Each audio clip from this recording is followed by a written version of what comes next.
Hello everyone and welcome to the final video about these Voodoo 2 cards. They appeared already twice on my channel. The first time we solved a stability issue and it turns out that this buffer chip was at fault. I replaced it on both cards. Now they are working absolutely fine. And in the second video we looked at the power delivery system. There is a voltage regulator and we figured out that there was an issue with capacitors on one of these cards. We used a thermal camera to identify a few of them. But then we also used my hot air station and a multimeter to find a final broken cap, which didn't light up in the image of a thermal camera. Now that both of these cards are working again, one can actually overclock to 100 MHz and the other one to around 97, it is time to upgrade the memory, because both of them only have 8 MB. The only thing we have to do is to add additional memory chips, and then, well, we'll try both of them together in SLI. I want to find out today if it was worth, back in 1998, to get two of these cards when the fastest CPU you could get was a Pentium 2 400 and later a Pentium 2 450. So there will be a lot of benchmarks today. First a single Voodoo 2 with 8 MB, then 8 MB in SLI, then 12 MB and 12 MB in SLI. And then we'll run all the tests again with a Pentium 3 1000. Because I also want to know how much better these cards worked when there were faster CPUs out there. I have a feeling that these cards were bottlenecked by the CPUs that were available at that time. I want to thank PCBWay for sponsoring this video, and now let's have a look at the test system that we're going to use today. I want to rebuild a system that was available in 1998. There is no SD card to IDE adapter, there is no compact flash. We are using a traditional 6.4 GB Western Digital hard drive. Yes, it will be slow, but if we want to know how well these cards did perform in 1998, we have to go with a drive like this. I'll also use a Pentium 2 400. There was the Pentium 2 450, but it came out later that year, so I settled with the Pentium 2 400. On my website, I put together a page that shows different systems for each year. You have the entry, mid, and high-end tiers, and these are just approximations. Because sometimes I'm getting confused how much system memory was available and standard in a specific year, or which graphics card, or how much hard drive space was available. So this is just a guideline for anyone who wants to build a period correct system, and if you find something that you don't agree with, then just let me know. As a graphics card, we're using an S3 Trio 3D. This is for the AGP slot, and this was a decision I made because, well, if you use two Voodoo 2 cards and I have also a Sound Blaster Live in the system for the PCI slot, there is not much room left. And as a motherboard, I have my Asus P2B that I fixed many months ago.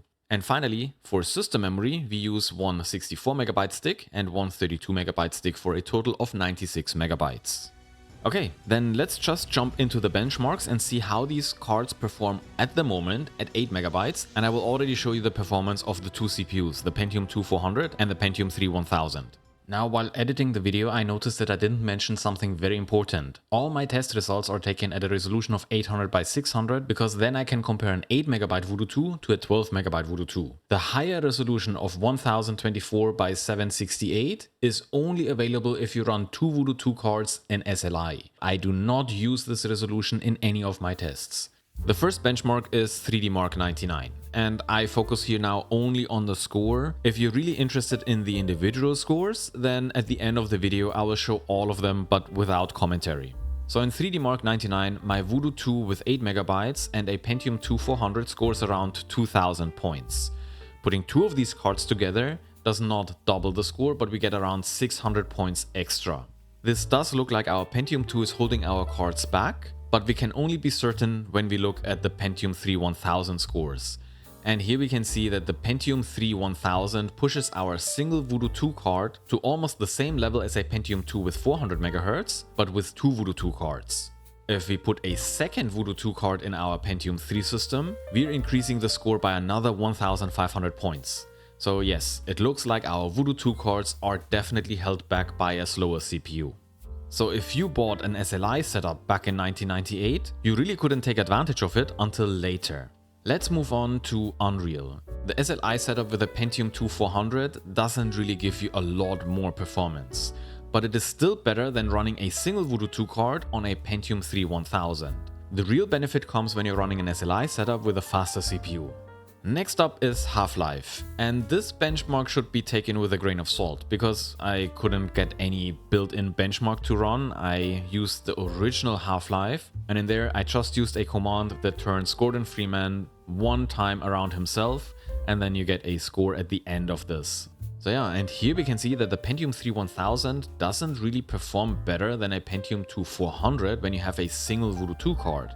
It does look different when you're using two Voodoo 2 cards, but this might point to a limitation due to the Voodoo 2 card. So it doesn't matter how fast the CPU is, the Voodoo 2 can only render so much. And finally, I tested Quake 3 Arena, and here we can see that an SLI setup really didn't make sense with a Pentium 2 400. A Pentium 3 1000 on the other hand beats both Pentium 2 setups, and it even scales better with two Voodoo 2 cards. So this is our baseline. We have seen that our Voodoo 2 cards are held back by the slow CPU. But in 1998, this is all you had. Maybe you could get a little bit better performance by using a Pentium 2 450, but Intel released this CPU only at the end of the year. Okay, then let's upgrade these two Voodoo 2 cards to 12 megabytes each, and then we'll run the same tests again. Upgrading a Voodoo 2 card is usually straightforward. All you have to do is to add these 8 memory chips. The card should be able to just detect the extra memory and use it. I know it's easier said than done, but if you practice, it isn't that difficult.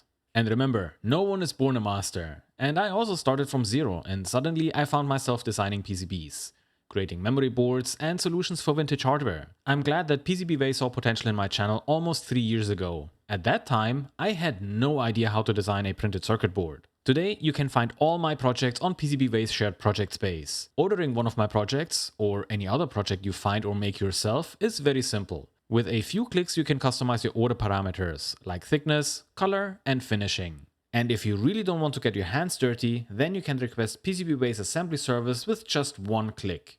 PCBWay gives back to the community in big ways, including hosting their ongoing 8th project design contest with themes like electronics, mechanics, and AIoT. If you're inspired to join, submissions are open until January 31st, 2026. Apart from fabricating PCBs, PCBWay offers other services like CNC machining, 3D printing, sheet metal fabrication, and injection molding. Explore PCBWay services by visiting PCBWay.com. It's a great way to turn your ideas into reality. But now, let's upgrade those two Voodoo 2 cards.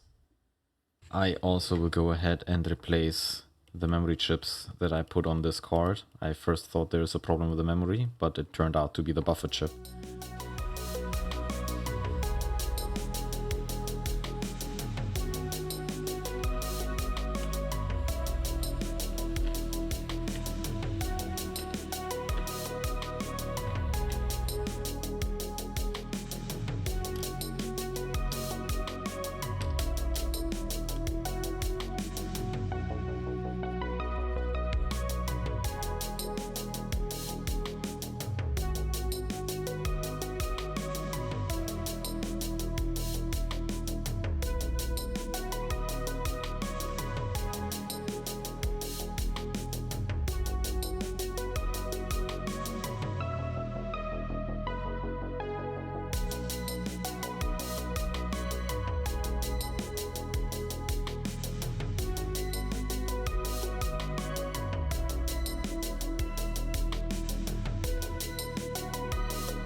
And here we are. Both Voodoo 2 cards have been upgraded to 12 megabytes. If we turn them around, there are 8 new chips at the back of this card.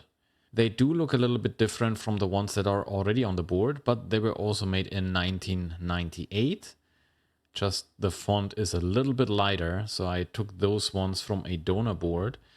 And the same is true for this card. So yeah, at least they're from the same manufacturer, so the cards look now really nice. I also replaced the memory chips that I initially put on this card because I thought there's a memory issue, but as it turns out, it was not. So these cards were very interesting. I learned a lot. I hope you did too. Just to reiterate, these cards were crashing, and for both of them, the problem was the buffer chip. One here, one here. I had to change also some of the circuitry that was around, some of the SMD components.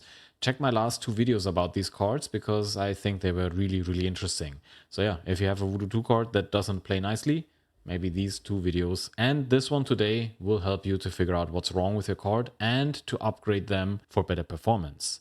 But how much is it? This is what we're going to find out now. I ran a lot of benchmarks, so let's go into the numbers. First, 3D Mark 99. Here I put together the numbers. I tried to group them that would make sense. Let's start with a Pentium 400 single card, 8 megabyte in blue, 12 megabyte in orange. And here we can see that the 12 megabyte card definitely does make a difference. But this is a synthetic benchmark, so we'll see how much games will actually benefit from this. If we move up to an SLI setup, then you see that we do get a small bump, but it is by far not as much as I thought. Then if we move up to a Pentium 1000, one single card is almost as fast as a Pentium 400 with an SLI setup.